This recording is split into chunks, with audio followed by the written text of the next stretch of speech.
Exato. Alguém que estava atento. Ninguém estava a topar nada, menos a Joana. Está-se bem. Nem nós sabíamos o que é.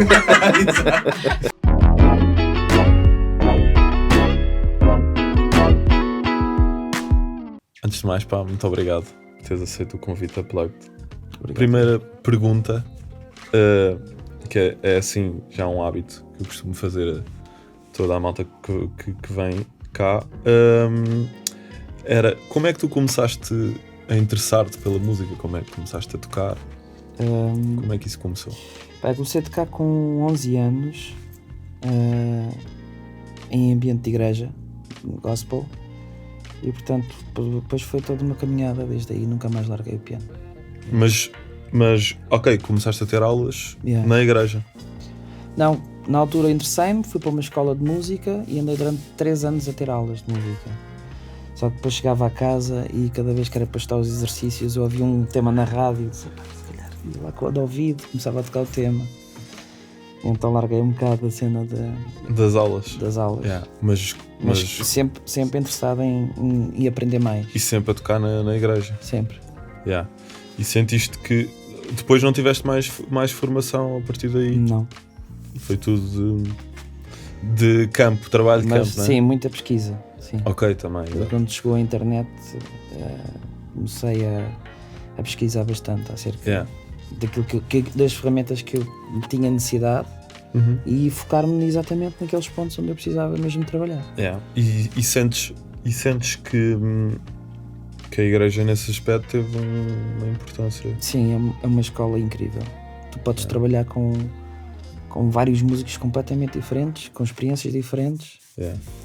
E isso permite-te conhecer pessoas e essencialmente eu acho que é fixe no sentido em que tu consegues trabalhar desprevido daquela parte do querer provar alguma coisa a alguém ou querer te afirmar num mercado profissional.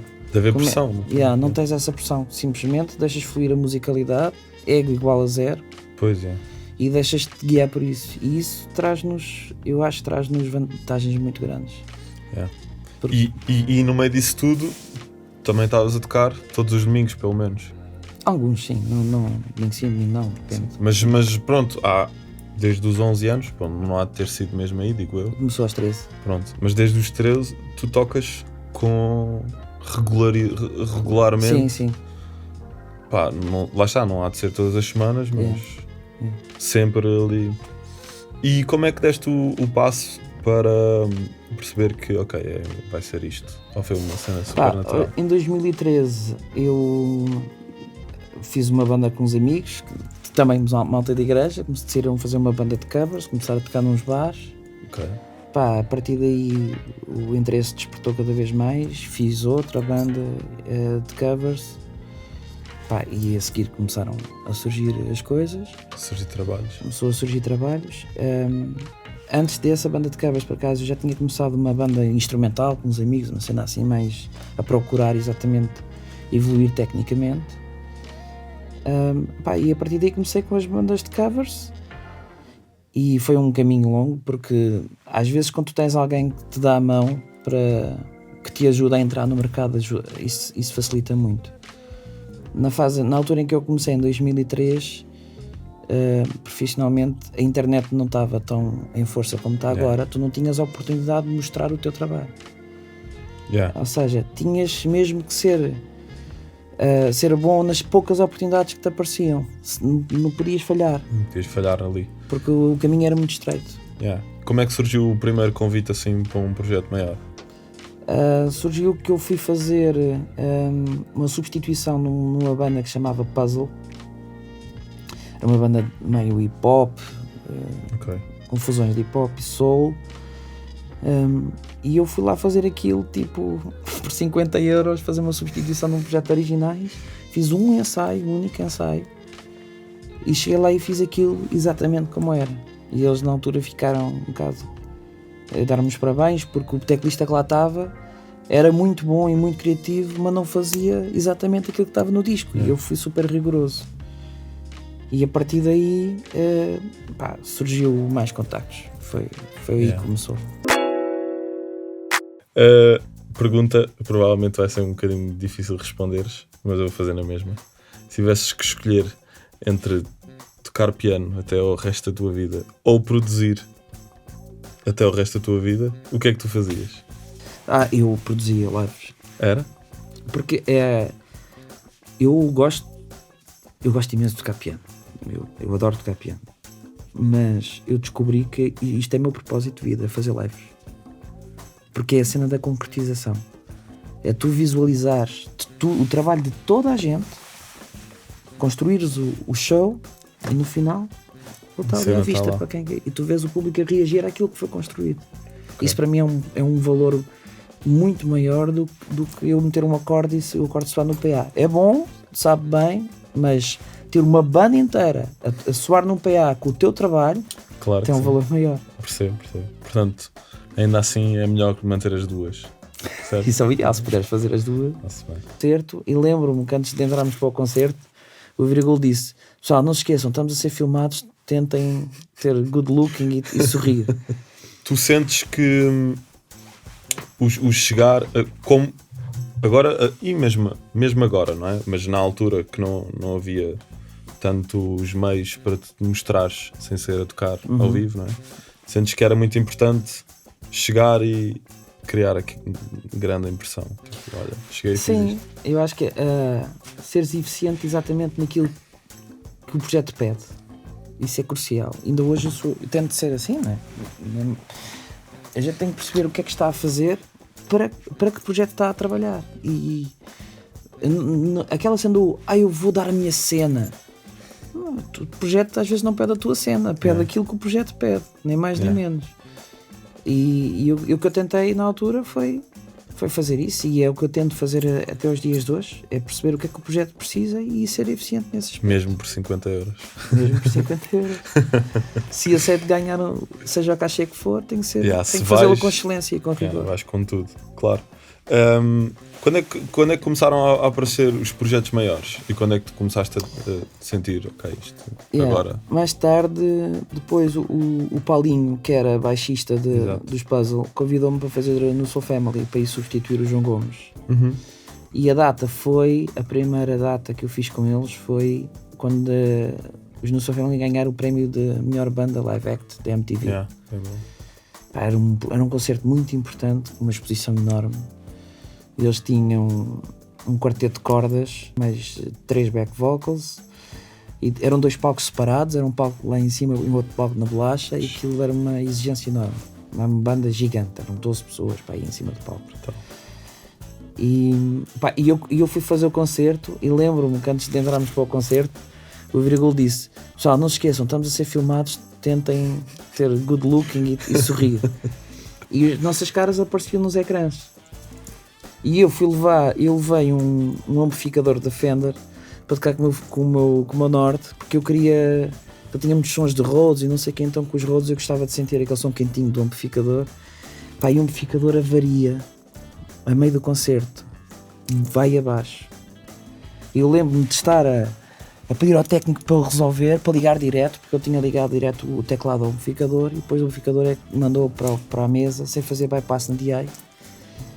E eu lembro de estar a falar com ele e de repente olho para o ecrã e a câmera começa a chegar até a mim e eu sem som se rir. E depois voltei outra vez e resolvemos o problema e o concerto correu e foi bom. E a partir daí depois o João Gomes não pôde mais umas datas, eles gostaram e acabei por ficar no projeto. Ficaste tu. E pegando nisso que estás a dizer da importância do concerto, eu não sendo da igreja, mas conhecendo muita malta que vem de lá, inclusive é tu, a ideia que eu tenho é que a igreja também é um bom espaço, estamos a falar a nível musical, é um bom espaço para tu experimentares isso tudo, de tocares com uma banda pequena, tocares com uma banda grande, tocares com cordas, que se calhar sem ser nesse meio, já nesse campeonato já mais elevado, não tens muito espaço para experimentares e tocares assim, não é? O que eu sinto é quando tu vais para aí, não é? E vais tocar com cordas ou assim, há muitas coisas que às vezes se calhar não estás habituado a fazer. Tu sentiste que essa parte também foi importante, por isso também? Sim, a escola de igreja é como, pá, eu acho que é das melhores escolas. E eu não senti dificuldade nenhuma de tocar com metais, com cordas. Já tinha experimentado tudo, sim, não é? Foi tranquilíssimo. É para fazer. Toda a gente sabe o que é que tem que fazer. Yeah. Porque eu acho que o espaço musical é alguma coisa que é extremamente importante. Uhum. E como os músicos de igreja acabam por largar um bocado aquela cena, ou pelo menos isso é incutido, não haver muito espaço para ego. Tu sabes que se a música pede só um acorde, umas bolachas como a gente chama, que é só um acorde por compasso, porque o resto há metais a acontecer, há cordas, há vozes, há guitarras, há duas guitarras. Se toda a gente começar a encher muito espaço musical, não há espaço.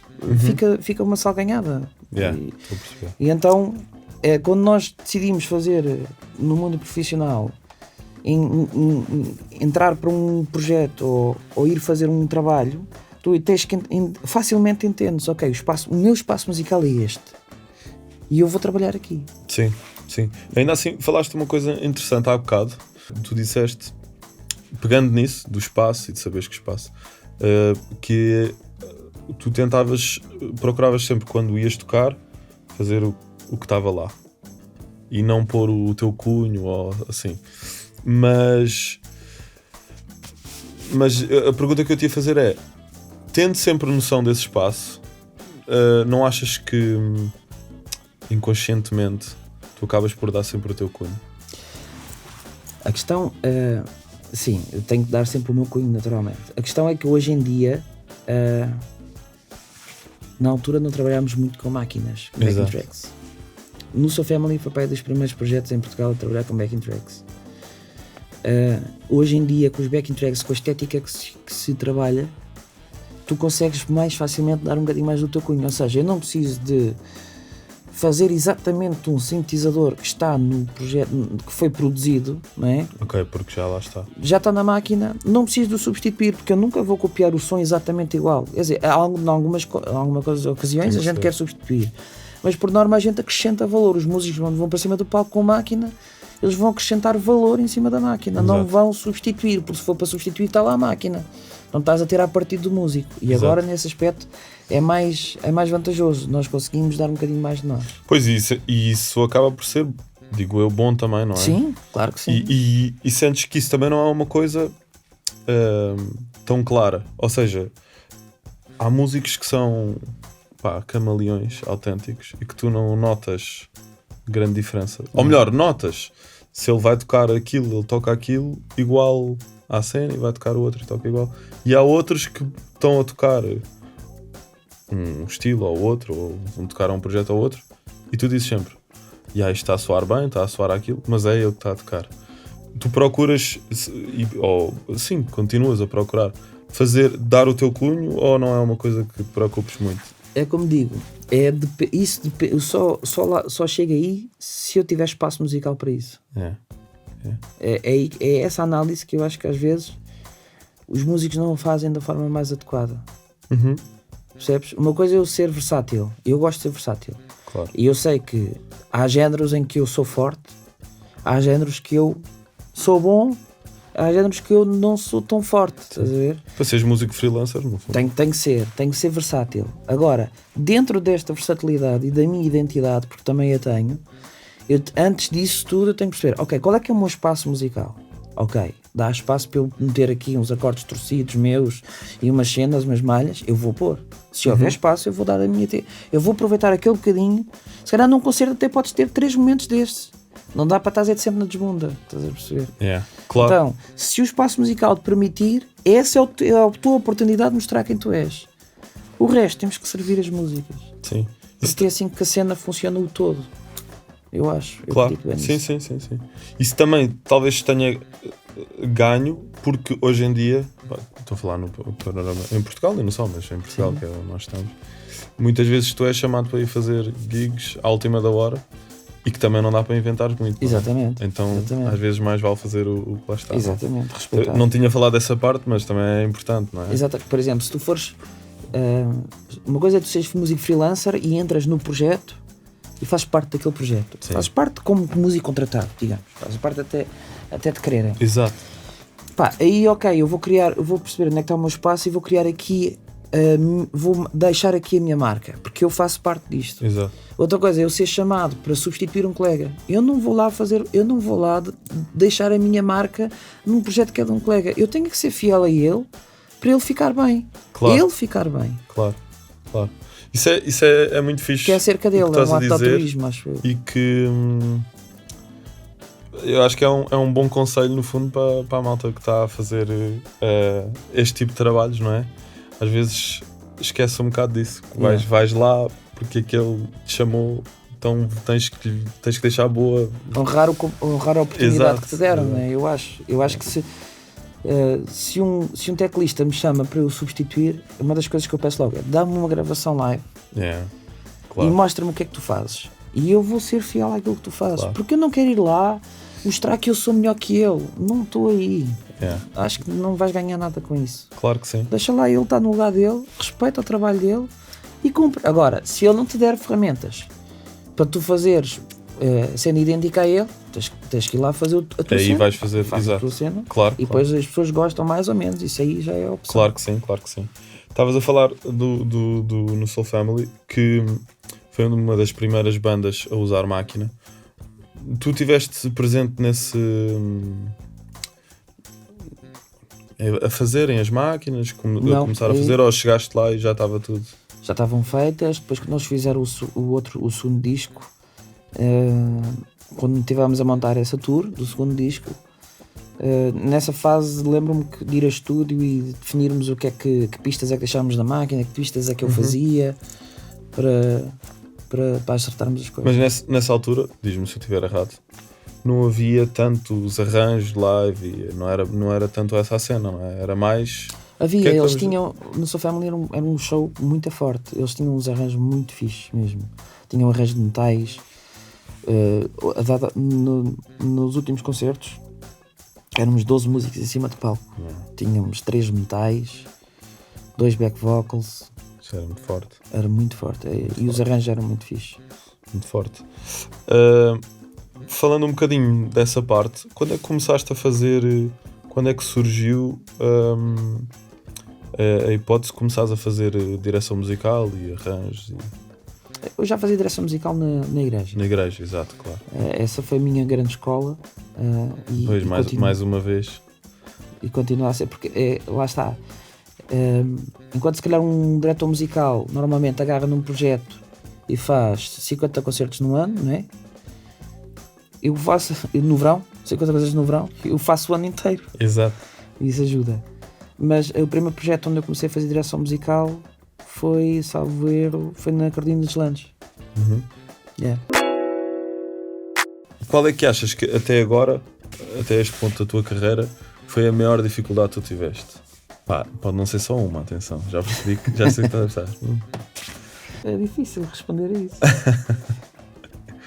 A constante dificuldade que tu tens quando fazes arranjos é tu ficas na expectativa se aquilo vai agradar o artista. Ok. E maioritariamente agrada e ainda bem, mas às vezes não agrada. E ele tem uma ideia, olha, não vamos fazer assim, vamos fazer assado. E tu que estruturaste da forma como eu trabalho, eu estruturo um arranjo desde do ponto 0 ao ponto de 100. Quando tu tiras lá uma peça, só uma peça do meio, desmonta tudo. Sabes, é como um castelo de cartas, tiras uma carta, vem tudo para ali abaixo. É construir tudo novo. Esta às vezes é a dificuldade. Se o artista está a ver aquela música e não te conseguiu transmitir exatamente o arranjo para aquela música e tu construíste e depois não ficou lá. Mas isto é muito raro acontecer, mas às vezes acontece. Eu tento respeitar muito o beat, o que está produzido. Mesmo, tento respeitar. O que é que tu, hoje em dia, claro que também ganhaste mais experiência, digo eu, até daí até agora, não é? O que é que tu procuras sempre fazer ou não fazer? Porque por acaso no outro dia estava a ter uma conversa com malta músicos e estávamos a falar disso, que acho que há sempre uma guerra entre quem vai montar o espetáculo. ok, vou pôr aqui este arranjo, vou pôr aqui, mas depois também está de mais, está de menos. Como é que tu geres isso tudo? Percebes? Essa é a maior dificuldade da direção musical e dos Exato. arranjos. Antes de mais, o primeiro passo, tens que conhecer muito, tens que ouvir muita música e tens que conhecer muito bem o estilo em que estás a trabalhar. O problema é que eu acho que às vezes a malta mistura arranjos entre estilos. Ok. Se eu dar um exemplo, no caso o Paulo Sousa, eu faço direção musical no Paulo Sousa, fiz os arranjos todos. O artista que é aquele que tem um género, que é o que é, não pede grandes cenas de gospel chops. Não, ok, podemos dar um cheirinho de rock, mas dentro de pop rock, vamos por aqui. E tu tens que saber exatamente em que estilo é que estás a trabalhar, para não ficar nem de mais nem de menos. E a partir daí as opções do que não fazer é o mais difícil, porque tu tens hoje em dia à tua disposição ferramentas para fazer tudo o que tu quiseres, nem que seja ir ao YouTube, ver um concerto e sacar uma malha e meter a malha no nosso concerto. Isso é fácil. Claro. Agora, se isso faz sentido naquilo que nós estamos a fazer, é que é a grande diferença. E aí eu acho que a maturidade é muito importante. É muito importante. Saberes o que pôr, o que não pôr. Tens de ter muita maturidade musical.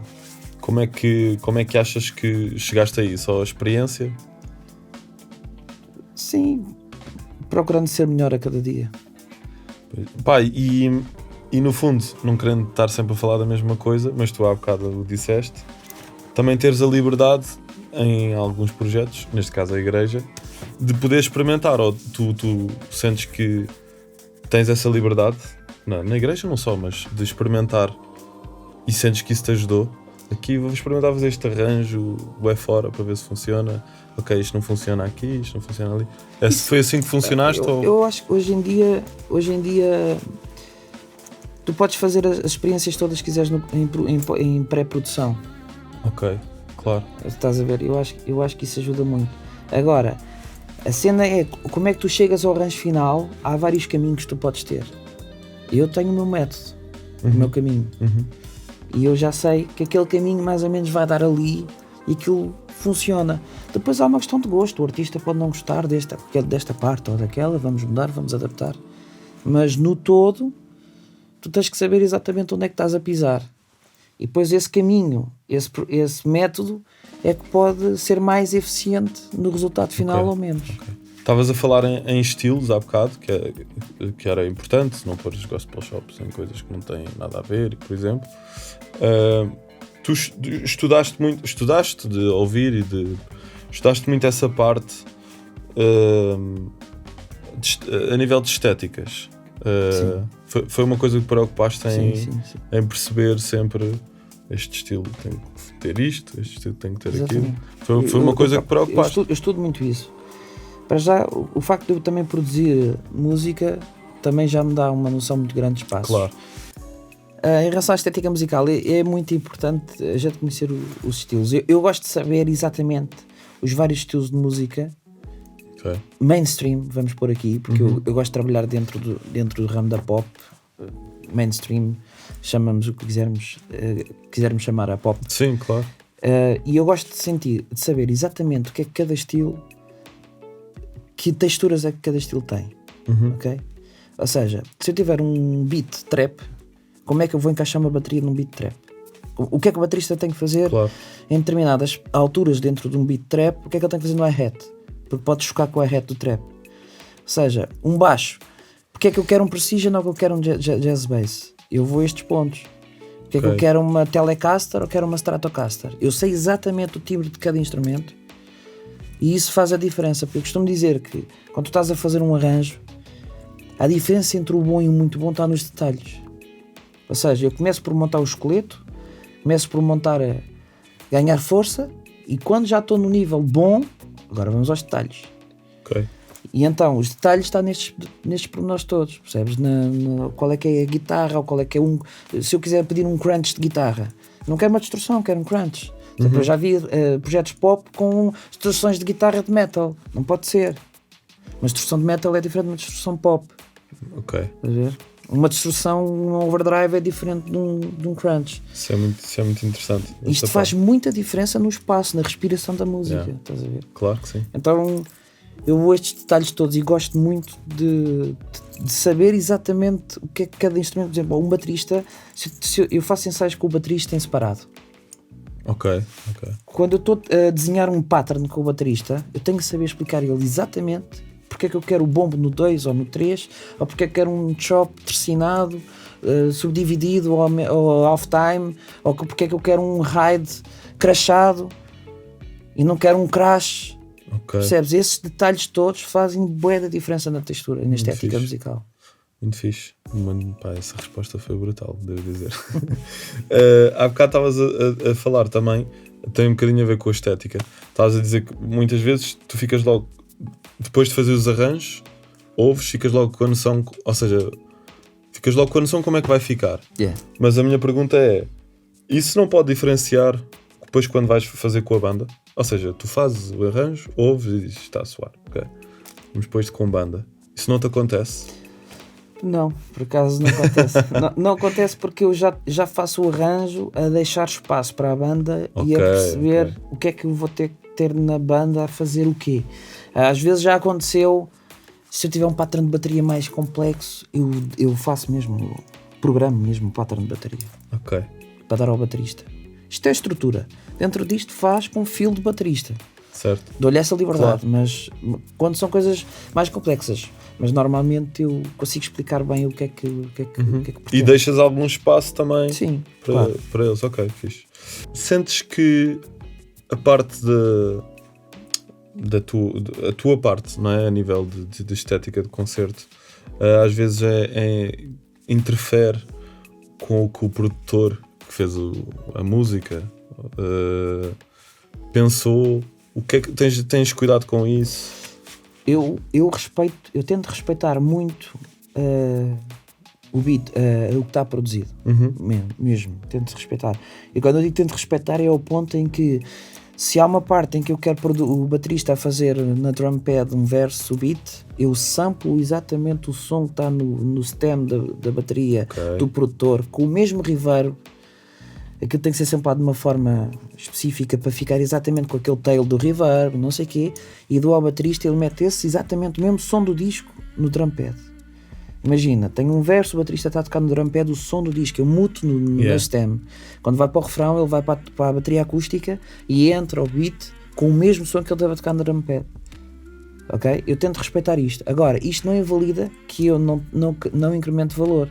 Claro. E aí eu tenho que acrescentar peças ao beat, ao tema produzido, acrescentar peças que ele não tem originalmente, mas que eu sei que ao vivo vão funcionar.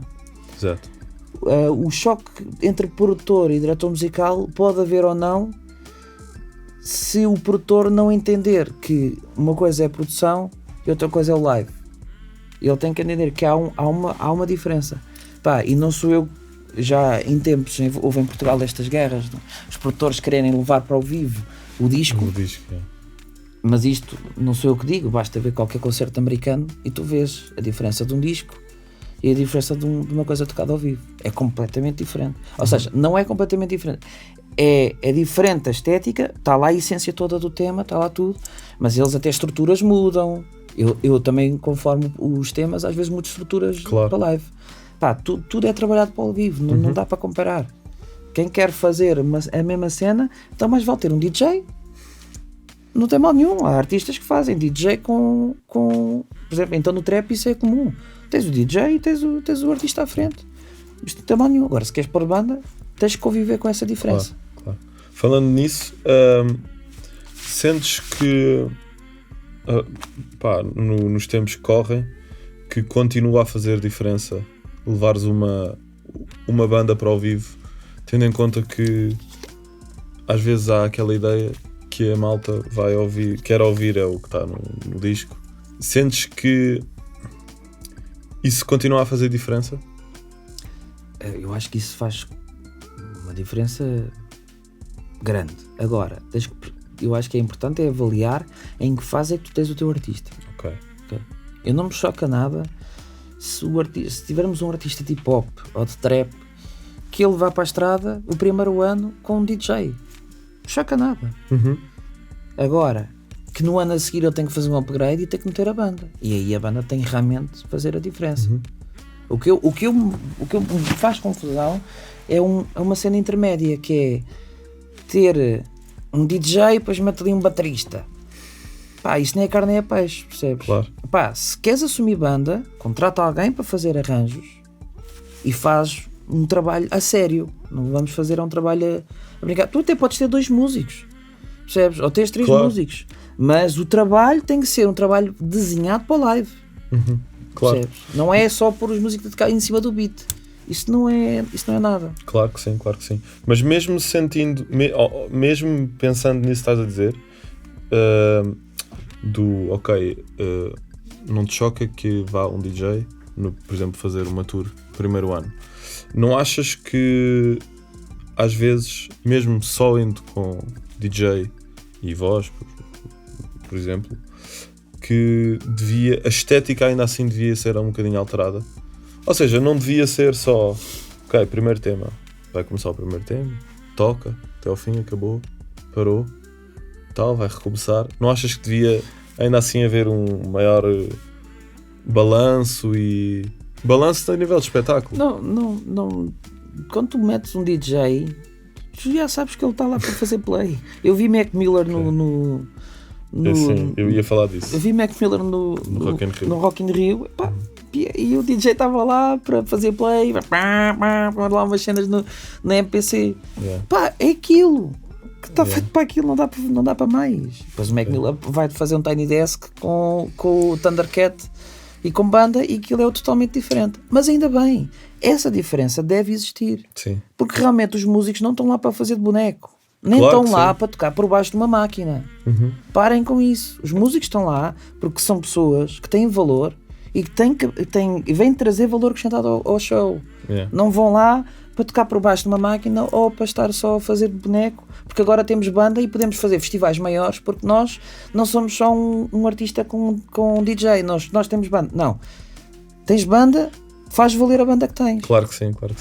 Até porque as pessoas vão acabar por sentir isso. Claro. Certo. A ideia que eu tenho, e estávamos a falar disso há bocado, é que mesmo que não percebam muito de música, é uma questão de energia, não é? Eu costumo dizer, as pessoas podem não gostar, podem não perceber, mas vão sentir. Exato. E eu acho que quando tu fazes música para as pessoas. Tu fazes música, quando eu digo fazer música, não é só compor. Quando tu pegas no instrumento e emites um som, tu estás a passar uma emoção para as pessoas. E aquilo tem que mexer.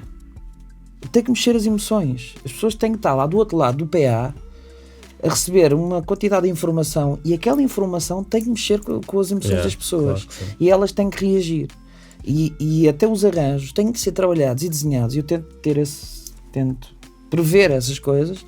Ok, eu aqui vou fazer um swell, dá um exemplo. Fazer um swell porque eu sei que as pessoas vão bater palmas e vou aguentar o swell 2 compassos, porque a seguir vou meter um boom e um subgrave e vou cair na segunda música, por exemplo. Okay. Este tipo de coisas, tu com os arranjos consegues levar o público quase ao colo. E isto tem a mexer com as emoções. E eles nem sabem que estão a ser levados ao colo. Claro que sim. Percebes? Mas se nós não soubermos fazer isto, e se não tivermos esta consciência do que é que estamos a fazer, então a gente está no ramo errado, percebes? Claro que sim. E se tu pudesses deixar um conselho tanto para músicos no geral, como para quem está a começar a fazer ou quem quer fazer, que eu acho que é uma coisa que cada vez, se calhar, os músicos vão pensar, que é direção musical, etc. Qual era o conselho que tu deixavas para essas duas áreas distintas? Olha, para músicos, é um conselho que eu costumo dar a muitos músicos, é: ouçam primeiro os instrumentos dos outros e depois ouçam o vosso. Se tu ouvires primeiro o que está a acontecer à tua volta, vais encaixar o teu instrumento no sítio certo. Okay. E para quem quer começar a direção musical, aconselhem-se, para além de ver muitos shows ao vivo, têm que ver. Tentem juntar-se com malta mais madura e tentem perceber a visão dessa malta, porque às vezes tu podes vir com ideias frescas e novas, isso é bom, mas olhar para a malta mais velha, se calhar, aquele gajo se calhar não está aí na onda, estás a ver? Porque é mais cota. Às vezes não, às vezes o gajo está a ver aquilo que tu ainda não estás a ver. Claro. A junção das duas coisas, das ideias frescas com malta mais adulta, pode fazer a diferença num arranjo. Acho que foi, deste aí bons conselhos. Olha, muito obrigado por teres aceito. Obrigado eu. Espero que tenhas gostado da nossa conversa. E é isso. Muito obrigado. Obrigado. Foi um gosto.